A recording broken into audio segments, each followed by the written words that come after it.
ମହମ୍ମଦ ମୁକିମଙ୍କର ନୂଆ ରାଜନୈତିକ ଦଳକୁ ନେଇକି ଚର୍ଚ୍ଚା ଆଲୋଚନା ଚାଲିଥିଲା। ମହମ୍ମଦ ମୁକିମ ଏକଥା ମଧ୍ୟ ସ୍ପଷ୍ଟ କରିଥିଲେ ଯେ ମାର୍ଚ୍ଚରେ ସ୍ପଷ୍ଟ ରୂପରେଖ ଜଣାପଡ଼ିବ। ଆଜି ମାର୍ଚ୍ଚ 8 ତାରିଖ ଅର୍ଥାତ୍ ଦ୍ୱିତୀୟ ସପ୍ତାହ ଆରମ୍ଭ ହୋଇଯାଇଛି ଏବଂ କିଛି ରୂପରେଖ କିଛି ସୂଚନା ସାମ୍ନାକୁ ଆସୁଛି ଯେ ଦଳର ନାଁ କ'ଣ ହେବ, ଦଳର ପତାକା କ'ଣ ରହିବ, ଚିହ୍ନ ତା ଦେହରେ ରଙ୍ଗ କ'ଣ ରହିବ, ଏସବୁ କିଛି ସୂଚନା ସୋସିଆଲ ମିଡ଼ିଆରୁ ବର୍ତ୍ତମାନ ମିଳୁଛି। ଯେମିତି ଯାହା ସୋସିଆଲ ମିଡ଼ିଆରୁ ଜଣାପଡ଼ି ଓଡ଼ିଶା ଜନତା କଂଗ୍ରେସ ବୋଲି ନୂଆ ଦଳର ନାଁ ରହିବ ଏବଂ ତାର ପତାକା ମଧ୍ୟ କିଛି ସୋସିଆଲ ମିଡ଼ିଆରେ ଭାଇରାଲ ହେଉଛି ଯେ ପତାକାଟା କେଉଁ ଭଳି ରହିବ। ନିଜେ ମହମ୍ମଦ ମୁକିମ ଆମ ସହିତ ଅଛନ୍ତି, ସେ ବିଷୟରେ ତାଙ୍କଠୁ ସ୍ପଷ୍ଟୀକରଣ ଜାଣିବାକୁ ଚାହିଁବା। ସାର୍, ଯେଉଁଟା ସୋସିଆଲ ମିଡ଼ିଆରେ ବର୍ତ୍ତମାନ ଘୁରି ବୁଲିଛି ଯେ ଓଡ଼ିଶା ଜନତା କଂଗ୍ରେସ ଆଉ ଗୋଟେ ପତାକାର ଚିହ୍ନ, କ'ଣ ଆପଣ କହିବେ ସେ ସମ୍ପର୍କରେ? ଦେଖନ୍ତୁ, ପତାକାଟା ଫାଇନାଲ କଲା ପରେ ତାକୁ ମୁଁ ଷ୍ଟାଟସ୍ ରଖିଥିଲି, ତ ସେଇଥିରୁ କିଛି ବନ୍ଧୁ ଟାଣି ନେଇଛନ୍ତି ସୋସିଆଲ ମିଡ଼ିଆ ଭିତରକୁ। ତ ଆପାତତଃ ପତାକା ଏବଂ ନାଁ ଫାଇନାଲ ହେଇଯାଇଛି। ଆମେ ଯାହା ପ୍ରୋସିଜିଓର ଫଲୋ କରିବା କଥା କରିସାରିଛୁ। ମାର୍ଚ୍ଚ ମାସ ଶେଷ ସପ୍ତାହ ବେଳକୁ ମୁଁ କହିଥିଲି ଯେ ଆମେ ଦଳକୁ ଆଣିବୁ ବୋଲି ଲୋକଙ୍କ ସମ୍ମୁଖକୁ, କିନ୍ତୁ ଯେହେତୁ ରାମନବମୀ ପଡ଼ିଯାଉଛି 26-27 ତାରିଖ, ତ ଆମେ ତାକୁ ପ୍ରଥମ ସପ୍ତାହ ଏପ୍ରିଲକୁ ନେବା ପାଇଁ ଚାହୁଁଛୁ। ଟେଣ୍ଟେଟିଭଲି ଏପ୍ରିଲ 8 ତାରିଖ ବେଳକୁ ଆମେ ପ୍ରଦର୍ଶନୀ ପଡ଼ିଆରେ ସାରା ଓଡ଼ିଶାରୁ ଆମର ଯେଉଁମାନେ ଶୁଭେଚ୍ଛୁ ଅଛନ୍ତି ତାଙ୍କୁ ନିମନ୍ତ୍ରଣ କରାଯିବ ଏବଂ ଦଳକୁ ବିଧିବଦ୍ଧ ଭାବେ ଫ୍ଲୋରକୁ ଅଣାଯିବ। ଦଳର ନାଁ କ'ଣ ରହିବ ଯାହା ଆଲୋଚନା ଚାଲିଛି ଏବଂ ପତାକା ଆପଣ ଗୋଟେ ଦେଖେଇଛନ୍ତି, ସେ ପତାକା ପଛରେ କ'ଣ ତର୍କ ରହିଛି ବା କ'ଣ ଯୁକ୍ତି ରହିଛି, କ'ଣ ଦର୍ଶାଇବାକୁ ଆପଣ ଚାହାନ୍ତି? ଦେଖନ୍ତୁ, ପତାକାକୁ ବହୁତ ଦଳର ନାଁଟି ଓଡ଼ିଶା ଜନତା ଦଳ ଓଡ଼ିଶା ଜନତା କଂଗ୍ରେସ ନାଁରେ ଦଳ ତିଆରି କରାହେଇଛି ଏବଂ ପତାକାରେ ମଧ୍ୟ ଆମେ ଟିକେ ୟେଲୋ ଟଚ୍ ଦେଇଛୁ ୟୁଥ୍ ପାଇଁ। ଟ୍ରାନ୍ସପରେଣ୍ଟ ଆଣ୍ଡ କ୍ଲିନ୍ ଇମେଜ୍ ପାଇଁ ହ୍ୱାଇଟ୍ ତା ଭିତରେ ଅଛି। ଅଥରିଟି ଏବଂ ଦଲିତ ଏ ସମସ୍ତଙ୍କୁ ନେଇକି ଆମେ ବ୍ଲୁ ଚିହ୍ନଟା ତା ଭିତରେ ରଖିଛୁ। ତ ତାର ଗୋଟେ କାଲକୁଲେସନ୍ କରିକି କରାହେଇଛି ଏବଂ ପ୍ରାୟ ଆମ ପତାକାର କଲର୍ ଅନ୍ୟମାନଙ୍କଠୁ ପୁରା ଭିନ୍ନ ହେଇଛି ଏବଂ ଆମେ ତାକୁ ଯାହା ଫିଡ଼ବ୍ୟାକ୍ ନେଉଥିଲୁ, ବହୁତ ଲୋକ ତାକୁ ଆପ୍ରିସିଏଟ୍ ମଧ୍ୟ କରିଛନ୍ତି। ୟୁଥଫୁଲ୍ ପତାକା ହେଇଛି ଏବଂ ଯେହେତୁ ଆମେ ଗୋଟେ ଯୁବକମାନଙ୍କୁ ନେଇକି ମୁଖ୍ୟତଃ ମୋର ପ୍ରାଧାନ୍ୟ ଅଛି ଯେ ନୂଆ ଲୋକଙ୍କୁ, ନୂଆ ଯୁବକଙ୍କୁ ଆମେ ସାମ୍ନାକୁ ଆଣିବୁ ଏବଂ ଗୋଟେ କ୍ଲିନ୍ ଇମେଜରେ ପାର୍ଟିଟା ଗଢ଼ା ହେବ। କରପ୍ସନ୍ ଏଗେନଷ୍ଟରେ ଆମେ ଲଢ଼େଇ କରିବୁ। ଓଡ଼ିଶା ପାଇଁ ଯାହା ଆବଶ୍ୟକତା ଥିବ ତା ପାଇଁ ଆମେ ଲୋକଙ୍କ ପାଇଁ ଠିଆ ହେଇଥିବୁ। ଏଇ ଯେଉଁ ଉଦ୍ଦେଶ୍ୟ ନେଇ ଆମେ 3-4ଟି ମୁଖ୍ୟ ଏଜେଣ୍ଡା ନେଇକି ମଦ ବିରୁଦ୍ଧରେ, ନାରୀ ନିର୍ଯାତନା, ୟୁଥ୍ ଏମ୍ପାୱାରମେଣ୍ଟ ଏବଂ ଓଡ଼ିଶାର ଜଙ୍ଗଲ ଜମି ମହାନଦୀକୁ ଯେପରି ଭାବରେ ଲୁଟ୍ କରାହେଉଛି, ଅନ୍ୟମାନଙ୍କ ପାଖରେ ସମର୍ପି ଦିଆହେଉଛି, ତା ବିରୁଦ୍ଧରେ ଯେଉଁ ଯୋଜନାବଦ୍ଧ ଭାବରେ ଓଡ଼ିଶା ଜନତା କଂଗ୍ରେସ କାମ ଆଗକୁ ନେବ, ତା ପାଇଁ ଯେଉଁ ଯୁବକମାନଙ୍କର ସମର୍ଥନ ଆବଶ୍ୟକତା ଅଛି, ଓଡ଼ିଶା ଯୁବକମାନଙ୍କୁ ଏକାଠି କରିବା ପାଇଁ, ଯୁବତୀମାନଙ୍କୁ ଏକାଠି କରିବା ପାଇଁ ଯେଉଁ ପ୍ରୟାସ, ତେଣୁ ପତାକା ମଧ୍ୟ ସେଇ ଅଣ୍ଡରଷ୍ଟାଣ୍ଡିଂରେ କରାହେଇଛି।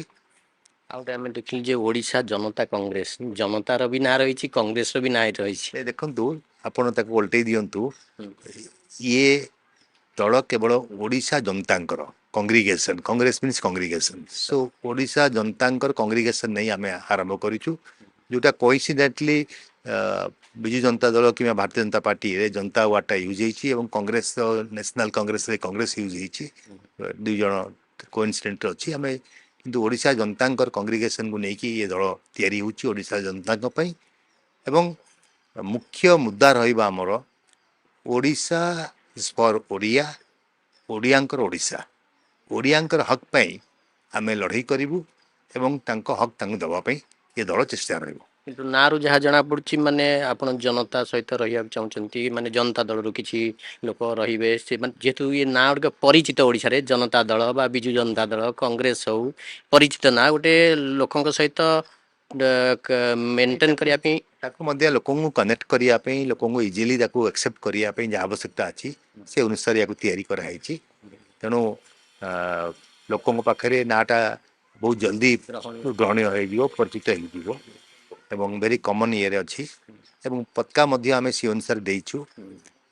ପରବର୍ତ୍ତୀ ଅବସ୍ଥା ନିର୍ବାଚନ ସମୟରେ ଯଦି ଆମକୁ ଯେଉଁ ଚିହ୍ନ ମିଳିବ ଯାହା ଆମେ ଚାହୁଁଛୁ ଫ୍ରି ଚିହ୍ନ ଭିତରେ ତାହେଲେ ନିଶ୍ଚିତ ରୂପେ ଗୋଟେ ପୂର୍ଣ୍ଣାଙ୍ଗ ହେଇକି କାର୍ଯ୍ୟକ୍ରମ କରାଯିବ ଏବଂ ଯେଉଁପରି ଭାବରେ ସମର୍ଥନ ମିଳୁଛି ବିଭିନ୍ନ ଅଞ୍ଚଳରୁ କନ୍ଧମାଳ ହେଲା ବଲାଙ୍ଗୀର ହେଲା ଭବାନୀପାଟଣା କଳାହାଣ୍ଡି ହେଲା ଦୂରରୁ ମଧ୍ୟ ଲୋକମାନେ ଆସି ଆମ ସହିତ ଯୋଗଦାନ କରିଛନ୍ତି।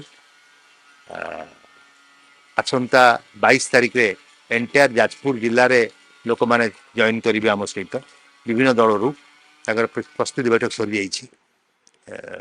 ଜଗତସିଂହପୁର ଜଏନ୍ କରିଛନ୍ତି, ଭୁବନେଶ୍ୱର ବାଲା ଜଏନ୍ କରିଛନ୍ତି। ତେଣୁ ଧୀରେ ଧୀରେ ଧୀରେ ଧୀରେ ଆମେ ବିସ୍ତାର ହେଉଛୁ। ମୋର ଦୃଢ଼ ବିଶ୍ୱାସ ଅଛି ଆମେ ବର୍ଷେ ଭିତରେ ନିଜକୁ ସୁଦୃଢ଼ କରି କାର୍ଯ୍ୟକ୍ରମ କରୁଛୁ। ଆଉ ଗୋଟେ ଜିନିଷ ରହିଛି ଯେ ତାର ଗୋଟେ ଦଳୀୟ ଚିହ୍ନକୁ ନେଇ କିଛି ଏପର୍ଯ୍ୟନ୍ତ ସ୍ପଷ୍ଟ କରିନାହାନ୍ତି ଆପଣ। ଦେଖନ୍ତୁ ଦଳୀୟ ଚିହ୍ନ ଆମର ଯେଉଁ ନୂଆ ଅନରେକଗ୍ନାଇଜ୍ ପାର୍ଟି ହେବ ସେ ଆପଣଙ୍କୁ ନିର୍ବାଚନ ସମୟରେ ଫ୍ରି ଚିହ୍ନରୁ ଆପଣ କମିଶନ ପାଖରୁ ଆପ୍ଲାଏ କରି ସମସ୍ତଙ୍କ ପାଇଁ ନେବେ ଏବଂ ଯଦି ସେତିକି ପରସେଣ୍ଟେଜ ଯାହା କ୍ରାଇଟେରିଆ ଅଛି ଭୋଟ ପାଇବେ ତାହେଲେ ସେ ଚିହ୍ନ ଆପଣଙ୍କ ପରମାନେଣ୍ଟ ହେବ। ତେଣୁ ତା ବିଷୟରେ ବର୍ତ୍ତମାନ ଆଲୋଚନା ନ କରିକି ଆମେ ନିର୍ବାଚନ ସମୟରେ ତାକୁ ଆମେ କରିବୁ। ମ୍ୟୁନିସିପାଲ କର୍ପୋରେସନ ନିର୍ବାଚନ ଯେବେ ଲଢ଼ିବୁ ଆମେ ଅର୍ବାନ ଲୋକାଲ ବଡି ନିର୍ବାଚନ ସେତେବେଳକୁ ଆମେ ତାକୁ ଦେବୁ। ଆଉ ଗୋଟେ କଥା ରହିଛି ତାର ଗୋଟେ ପ୍ରକ୍ରିୟା ରହିଛି ଆପଣ ଇଲେକ୍ସନ କମିଶନଙ୍କ ନିକଟରେ ପ୍ରେୟାର କରିବେ ବା ଆବେଦନ କରିବେ ଯେ ଦଳର ନାଁ କ'ଣ ରହିବ। କାରଣ ଆପଣ ଯେଉଁ ନାଁ ଚିନ୍ତା କରୁଛନ୍ତି ହୁଏତ ସେ ନାଁ ନ ରହିପାରେ ଆଉ କିଛି ନାଁ ବିକଳ୍ପ ନାଁ ଆପଣଙ୍କୁ ଦେବାକୁ ପଡ଼ିପାରେ। ନାଇଁ ସେ ଫର୍ମାଲିଟି ସବୁ ପ୍ରାୟ ସରି ଆସିଲାଣି ଆଚ୍ଛା ଦିଲ୍ଲୀରେ। ଆମେ ସେ ଫର୍ମାଲିଟି ସରି ଆସିଲାଣି ଇଲେକ୍ସନ କମିଶନ ପାଖରେ। ତେଣୁ ହୋପଫୁଲି ବହୁତ ସର୍ଟଲି ସେମାନେ ତାକୁ ଡିକ୍ଲେୟାର କରିଦେବେ। ତେଣୁ ଭାବୁଛି ଆଉ କିଛି ପରିବର୍ତ୍ତନ ଆବଶ୍ୟକତା ପଡ଼ିନପାରେ। ଧନ୍ୟବାଦ। ମୁକିମଙ୍କ ଠାରୁ ଆପଣ ଶୁଣୁଥିଲେ ଯେ ଦଳର ଯେଉଁ ନାଁ ହେବ ନୂଆ ରାଜନୈତିକ ଦଳ ହେବ ତାର ନାଁ ଓଡ଼ିଶା ଜନତା କଂଗ୍ରେସ ରହିବ ଏବଂ ଯେଉଁ ତାଙ୍କର ପତାକା କରିଛନ୍ତି ଧଳା ଚିହ୍ନ ରହିଛି, ବ୍ଲୁ ଚିହ୍ନ ରହିଛି ଏବଂ ହଳଦିଆ ଚିହ୍ନ ରହିଛି ତାର ଯଥାର୍ଥତା ମଧ୍ୟ କ'ଣ ରହିଛି, ଆବଶ୍ୟକତା କ'ଣ ଥିଲା ଏବଂ କ'ଣ ସେ ଦର୍ଶାଉଛି ସେ ସମ୍ପର୍କରେ ମଧ୍ୟ ମହମ୍ମଦ ମୁକିମ ସ୍ପଷ୍ଟ କରିଛନ୍ତି ଏବଂ ଆଗାମୀ ମାସ ଅର୍ଥାତ୍ ଏପ୍ରିଲ ପ୍ରଥମ ସପ୍ତାହରେ ବଡ଼ ଧରଣର ସମାବେଶ ଦଳ ତରଫରୁ କରାଯିବ। ଏ ଓଡ଼ିଶା ଜନତା କଂଗ୍ରେସ ଯେଉଁ ଦଳ ନୂଆ ଦଳ ରହିଛି ତାର ତରଫରୁ ବଡ଼ ସମାବେଶ ଭୁବନେଶ୍ୱରରେ କରାଯିବ ଏବଂ ସେଠି ଦଳ କ'ଣ ନେଇକି ଲୋକଙ୍କ ପାଖକୁ ଯିବ, କ'ଣ ଆଭିମୁଖ୍ୟ ରହିବ, ଆଦର୍ଶ ରହିବ ସେ ସମ୍ପର୍କରେ ମଧ୍ୟ ମୁକିମ କିଛି ପରିମାଣରେ ସୂଚନା ଦେଇଛନ୍ତି।